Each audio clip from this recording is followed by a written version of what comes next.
actually going to start by going back a little bit, because I know everyone here on the panel knows exactly the very definition of the Internet of Things and is pretty sure what the future is going to hold. But I guess some of you, like myself in the room, are a little foggy and a little hazy on what it even means to begin with. So, Charlie, am I right in saying when we talk about the Internet of Things, we're talking about things all around us connected to the internet that wouldn't normally be? So not your laptop, not your phone, not your home computer, but possibly your fridge in the house, or your daughter's teddy bear. Great example, yeah. Okay. So it actually does include the client, so it's anything. But to me, it's where you start bridging into new areas, like smart kitchen, great example. So connected vehicles, another example. Most of the new cars today have some type of modem in there that allows you to connect to the internet. But it's really having that ability to put compute and connectivity into anything, any asset in the world. And theoretically, I mean, there's a company down in Killarney. They have this thing called Moo Monitor. It allows you to Moo Monitor. Okay, so it allows you to cows, it allows you to connect your cattle to the internet. So theoretically, anything can be connected to the internet. So when you talk about a smart kitchen, are you saying that my fridge might text me and say we're out of milk? Exists today. Oh, does it? Absolutely, yeah. I should be in this tech industry, shouldn't I? So where do people in this country have fridges that are doing that? Absolutely. Really? Bosch, Samsung, all these companies have these type of technologies today. So even better, it'll recommend based on the type of food that you have or what's available in your fridge, what potential meals you can cook on the way home. Okay. So those, and actually a great one as well is some of the Irish companies are doing it. Connected electrical systems, so connecting your thermostat to the internet. The Nest thing? Nest, Hive, Nest from Google, Hive. Anything at this point can be connected to the internet. Okay. Niall, I have Alexa in my house as well. Do you know what Alexa is? Amazon's Alexa and Echo. I have a 7-year-old and I caught him doing his homework saying, Alexa, what's 8 plus 7 one day? And I said, I'm going to throw that feckin' thing now in the bin.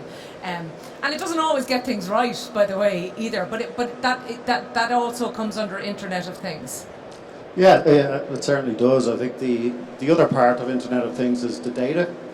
And what we do with that data. So artificial intelligence, and this is kind of spawns all sorts of thoughts in people when we talk about artificial intelligence, but that's essentially what Alexa is. Okay, so it's something that can help us be more productive. It's something that can help us control things from afar, control things with different mechanisms like our voice control, etc. But for me, IoT really is about artificial intelligence. In other words, how do we start to take the data that we're collecting from these things, whether it's machines, whether it's Alexa, whether it's a smart thermostat, and then how do we do something with that? And the doing something with it is the really important thing, because that's what artificial intelligence is. So it's really just augmenting human capability with technology that is data-driven.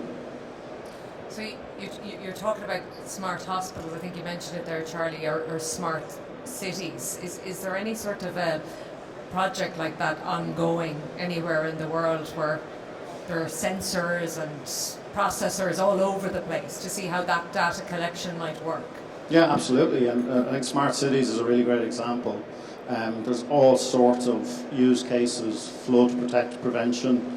Obviously, in hospitals, using data to predict what can happen, whether it's queue times, etc., bed allocations. All of these things are really great examples of how we can take data and use artificial intelligence. We did a really interesting project with Intel and DCU using Croke Park as a kind of a test bed for some of this innovation. We looked at use cases like video analytics, sound control, noise pollution for concerts and things like that. So there's absolutely tons of use cases once we start collecting the data and making sense of it. Tom, obviously data is at the core of everything you're talking about. How many gigabytes of data did you say, Charlie, every day that we might possibly use? Did you have a slide on that? I did actually. I wrote it about down. 1.6 gigabytes. Did I say 1.5 gigabytes of data? Yeah, 1.6 gigabytes per person. Okay, right. So Tom, immediately when I hear data, I think of privacy issues and security issues and cybercrime and possible hacking. So that's it's going to be a major issue. Especially in our industry, in the pharmaceutical industry, we have regulated very much about the data that we actually generate. Sure. And there's guidelines now, data integrity guidelines, where we have to have proper security around it, proper administration around it, who has access to that data.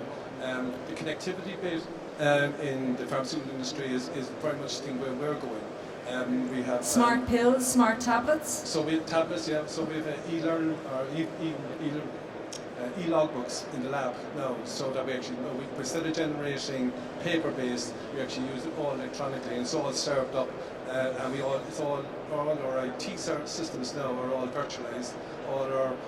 I've just involved in 2 projects recently where we have actually all our automation systems. This thought about your DCS systems, they are now all virtualized. So the pharmaceutical industry in general are very welcoming with this type of connectivity.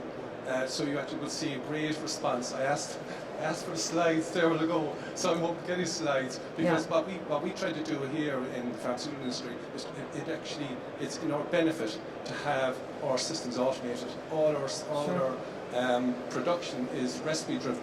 So you have a recipe like you would have at home, written down in a book. We have it in the computer, so we actually reproduce the same thing time and time. And it's hugely complicated. Matt Moran was here earlier on talking about, I don't know, he mentioned 6,000 different compounds or carbons in one particular pill that was on the market at one stage. So and it's like it is complex, but only for automation, only for what we talked about, we couldn't do it. We couldn't produce, and we couldn't do it at a cost-effective way either without it. Micheál, for the people who are in the room here today, and obviously everyone here is in the business of making things and moving things, what is crucial for them? I mean, we were talking about Brexit earlier on, and I think there were figures less than 10%, 16% of people who have done something about Brexit coming down the track. And for people who they're vaguely aware of the Internet of Things, but it's not really part of their business right now. What do they need to get going on right now? I think the biggest challenge for a lot of companies, particularly Indigenous SMEs, is the lack of knowledge, the lack of understanding of a return on investment. So I think some of the conversation earlier touched on the idea that there has to be some tangible business value. So it's not technology driven, it has to be business value driven. So they have to understand, what is this going to do to change my business? So we're looking at some companies that are taking baby steps into IoT. They're seeing that by collecting more data, they can improve the quality, they can reduce the scrap rate. So suddenly there's of their product and processes. There is the higher level of business transformation, and this is where we want to take Irish companies. We want to get them being more competitive on the world stage. We want their time to market to reduce and that to become a competitive advantage, and that will happen through data-driven decision making, and IoT is the underpinning technology to get that data into the hands of decision makers. But particularly for the smaller medium enterprises, it's baby steps. It's do something that doesn't expose the company to risk. What? So I'll give you an example. One of the things we do as Irish Manufacturing Research is we take a cluster of companies, both multinationals based here and Indigenous companies, and we take them to best in class around Europe. Once a year we do a sort of field trip to see what are the Germans doing, what are the Danish doing, what are the Italians doing. And most recently we went to Italy and we visited a SME in northern Italy. So again, not a low-cost manufacturing environment, but a company that's competing on the world stage, making safety switches for washing machines. And I always thought the reason for the safety switch was that you didn't open the door and send the water flying everywhere, but actually it's so the thing that's spinning at a couple of thousand RPM doesn't rip your arm off if you stick your hand in it. But anyway, they're making a couple of million of these devices a year and they cost less than €1 a piece. But they're doing that by always investing in technology, but it doesn't have to cost the earth. So for around 8,000-9,000 euros per machine, they started sensorizing those machines, and they were able to send alarms to the right technician no matter where they were on the factory floor. So suddenly the machine downtime shrank from about 2 hours down to 10 minutes because the right information was going to the right person who could take action on that. So it's all about efficiency. And then if you take that example even further, Micheál, I mean, your employees themselves, I'm talking about tagging in, tagging out, and all that becomes ultra efficient then as well, as Yeah, opposed to the yeah, I actual mean, certainly, things you're certainly manufacturing. sensorizing machines and products is part, and obviously we want to move beyond that. We want to move into sensorization or data transfer, let me say, across supply chains. That's where we'll be effective. Not that suddenly within the four factory walls we're being more efficient, but we're competing against global companies. But certainly upskilling humans. My colleague Andrew talked about the idea of augmenting the human worker, putting knowledge into the hands of the human worker, upskilling them to become a robot technician instead of a packaging operator. So things like that. Okay. Charlie, did you say during your presentation that we're not going to be teaching our kids how to drive? Is that, because we're talking I didn't, but that is a common thing that I've heard out there. Really? And do you really believe that? Because we've all had all sorts of predictions, down through the years, and then, they fall by the wayside. It's a gap. I mean, honestly, I couldn't accurately predict that. I don't think anybody can, but it's not unfeasible in 20 or 30 years' time that kids will not have to learn how to drive. It's not unfeasible, but I can't predict that, and I wouldn't hang my career on it. What do you think, Niall? I think people still drive manual cars and they're automatic cars, so there's an art to these things that people will hold on to. I think writing is one of those, handwriting. I think handwriting will become an art that people hold on to rather than actually need. Cash is another one. We don't need cash. It's just a matter of time until that's gone. So, it's impossible to predict these things, but you can certainly say with a reasonable sense of, certainty that these things won't be needed anymore. All right. Now, for the guys in the room, and I don't know if anyone has any particular questions they want to ask the panel, put up your hand if you do, and let us know before we wrap up the discussion. What do they really need to worry about? What do they really need to get their heads around? And I don't want to worry people, because I think we kind of frightened people a little bit earlier when we were talking about Brexit. But what is absolutely essential for their business? I agree with the comments about business value. That's key. I suppose cybersecurity is the top concern, right?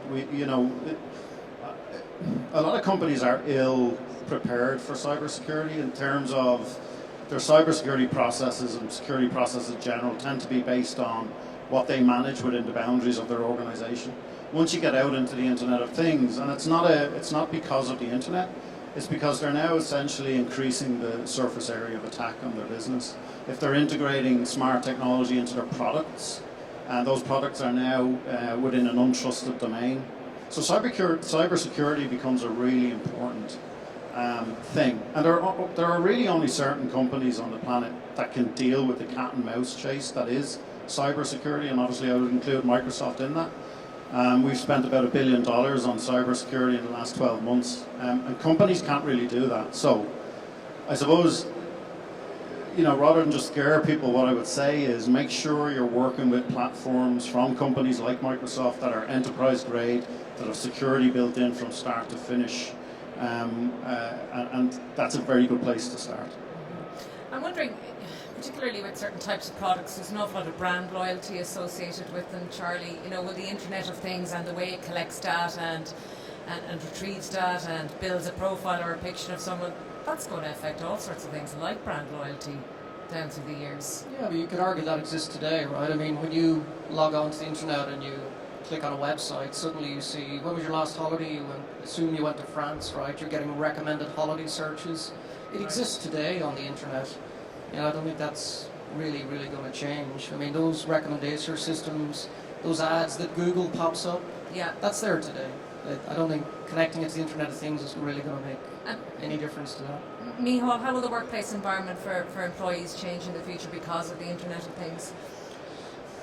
Certainly we see a massive reduction in manual labour, so humans are going to use creativity a lot more in the workspace. So you asked the question about, are we teaching our 8-year-olds, the right knowledge, but ultimately retention of facts is something that a computer can do much better than a human. So we have to sort of get away from sort of trying to do the same jobs that a computer or a robot can do better than us, and understand where do we add best value as humans, and focus on that creativity, that innovation that machines aren't capable of. So I think The taking away some of the more mundane tasks is where we see automation, we see IoT and decision making. We certainly see competitiveness from a manufacturing point of view in Ireland based on our ability to innovate and create. Because certainly the narrative years ago was, you're either sort of techie and physicsy and mathsy or you're creative, but the narrative now is that, where those two can align. Absolutely, and it's not to say that one disappears. You have to understand, the base technology. But you don't have to be one or the other. No, you can actually be both. And I think there's a lot of research to show that the type of employees and the type of people who work best are people who are good at technology and creative as well. Absolutely, and you can create teams to bring those different diverse experiences in as well. So not necessarily that exists within one individual, but it exists within a team. But certainly we don't see that jobs are jobs for 40 years anymore. Jobs change much more dynamically now, and the workforce and the type of work career that the millennials expect is much more dynamic. And what about diversity in the workplace, Tom? I mean, I know you're from the pharma industry, but it is the thing now. Diversity is the answer to almost all of the problems within the workplace, it seems. Yeah, because you talk about different talents that you need. Before it used to just be that in the pharma industry you had to have a BSc or an MSc coming out. That's not the case anymore. What we're looking for is somebody like what you talked about, somebody who can innovate within the area. If you look at my own, I came from the service area, from the science base, went through production, went through quality, went through IT.